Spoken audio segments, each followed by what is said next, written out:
RTC బస్సులో ప్రయాణం సురక్షితం అనే మాట నీలమూట లెక్కనే అవుతున్నదొల్లా.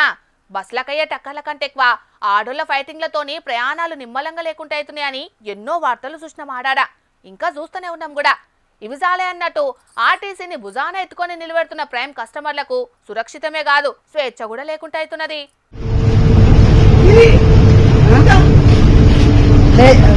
పళ్ళు కూడా బస్సులో దొమ్ముకోమన్నారా?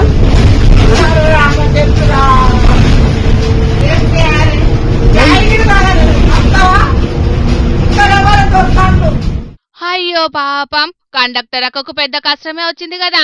టికెట్లు కొట్టే డ్యూటీతో పాటు ఎవలం చేస్తున్నారో చూసే కొత్త డ్యూటీ ఇచ్చినట్టున్నారు పోండ్రి ఆర్టీసోళ్ళు. నాగర్ కర్నూలు జిల్లా పదర మండలం మద్దిమడుగు కెంచి అచ్చంపేటకు పోతున్న ఆర్టీసీ బస్ల కండక్టర్ అక్కకు కానొచ్చింది ఈ సీను. పాపం, మహిళక్క ఫ్రీగా బస్సెకి హాయిగా పండ్లు దొమ్ముకుంటే వద్దన్నట్టే పగబట్టింది కండక్టర్ అక్క. బస్సుల పండ్లు దోముడేందని మహిళక్కను మస్తు డిస్టర్బ్ చేసింది. ఇది సర్కారు ప్రగతి రథమని మర్చిపోయినవా అని నిలదీసింది. పాపం, అక్కకి ఇంటికాడ టైం సరిపోలేదో ఎట్లనో, ఆశమైతున్నదని ఆత్రంగా ఎక్కిందో. లేకుంటే విమానాలల్లా పెద్ద పెద్ద రైళ్లల్లనే అన్ని పనులు కానిస్తారు టైం వేస్ట్ చేయకుండా. మరి ఆర్టీసీని వాడుకోకుంటే ఎట్లా అని అనుకున్నదో తెలియదు గాని పండ్ల పుల్లేసిన పాపానికి నిలదీయబట్టింది కండక్టర్ అక్క. పండ్లు దోమిన ఈడియోను ఎవలో ఇంటర్నెట్లో ఏడుస్తే బస్సు చక్రాల కంటే స్పీడ్గా ఫోన్లల్లో తిరుగుతున్నది. ఫ్రీ పథకం పతారాను ఖరాబ్ చేస్తున్నారని కొందరంటుంటే, ఏం పొద్దుపోక బస్సెక్కి సర్కారు ఆమ్దానికి షిల్లు పెడుతున్నారని ఇంకొందరు అంటున్నారు.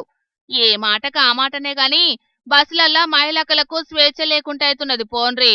ఇక రేపు బస్సులల్ల నిద్రపోయినా, ఫోన్లల్లో సినిమాలు చూసుకున్నా, ఇంటోళ్లకు ఫోన్లు చేసి మాట్లాడుకున్నా, ఇంకేదన్నా పనులు చేసుకున్నా తప్పే అవుతుంది కావచ్చు.